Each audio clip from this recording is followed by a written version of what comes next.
अगर आप लोग जब सरकार में आए थे 6 साल पहले, तो आप लोग हम लोग का जीडीपी 8% से ग्रो कर रहा था।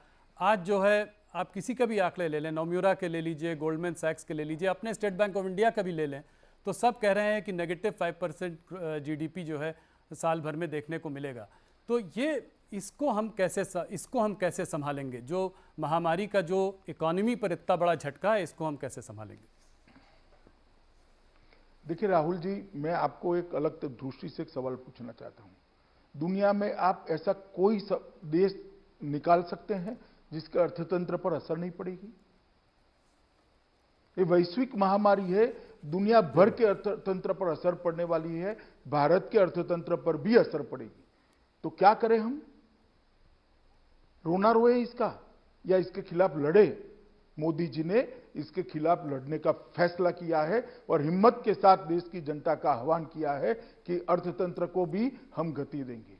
ढेर सारे रिफॉर्म्स किए गए हैं, 20 लाख करोड़ रुपए का पैकेज दिया गया है और मुझे भरोसा है देश की युवा शक्ति, श्रम शक्ति, संकल्प शक्ति और मोदी जी के नेतृत्व की ताकत पर कि ये देश आत्मविश्वास से भरपूर जगमग होकर आत्मनिर्भर बनकर एक चतुसूत्री आत्मनिर्भरता को हम वास्तविकता में बदल कर रहेंगे। और आप देखिएगा कि पोस्ट कोविड दुनिया के अंदर भारत का स्थान प्री कोविड दुनिया में जो था इससे और अच्छा बनेगा, इसका मुझे तो कम से कम भरोसा है। जो नेगेटिव सोचने वाले लोग हैं, जो लोग वक्रदृष्टा है, उनके लिए रोना रोना एक विषय हो सकता है, मगर मोदी जी इस आपदा को भी अवसर में बदलने के लिए कृत संकल्प है और मुझे भरोसा है मेरे नेता पर, उनके नेतृत्व में, उनको बताए हुए रास्ते पर ये देश आगे बढ़ेगा। अमित शाह जी, थोड़ा सा आत्मनिर्भर भारत पर जो प्रधानमंत्री ने जो बात की है उस पर जरा आपसे थोड़ा जानना चाहूँगा।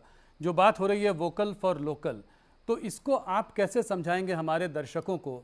लोगों का ये भी मानना है कि कहीं ऐसा तो नहीं कि हम लोग आइसोलेशनिस्ट होते जा रहे हैं, इंडिया वर्ल्ड से डीकपल हो जाएगा, क्योंकि हम लोग बात कर रहे हैं कि जो इंडिया में बने सामान उसी को आप कंज्यूम करें, उसी को लें।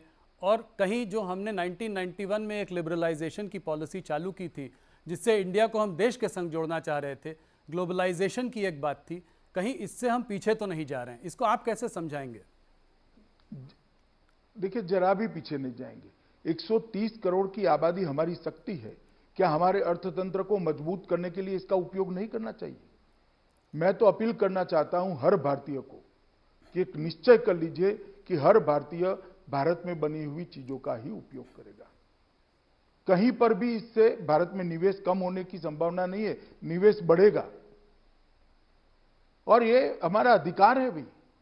130 करोड़ की जनता अगर तय करती है कि आज से हम विदेशी चीजों का उपयोग नहीं करेंगे, तो मैं मानता हूं कि भारत की इकोनॉमी को एक बहुत बड़ा जंप मिलने वाला है और भारत के अंदर उत्पादन का सबसे बड़ा हब दुनिया में भारत बनेगा। और मुझे भरोसा है कि इससे हमारी इकोनॉमी कभी भी वीक नहीं हो सकती, ना हम आइसोलेशन में आ सकते हैं, क्योंकि पूरी दुनिया को भारत के 130 करोड़ के मार्केट की जरूरत है। हम अपने 130 करोड़ जनता के मार्केट की जो क्षमता है, इसकी ताकत है, इसको एक बार पहचान लेते हैं और भारत को अगर मैन्युफैक्चरिंग का हब बनाते हैं, तो मुझे भरोसा है कि हमारे अर्थतंत्र को एक नई गति मिलेगी।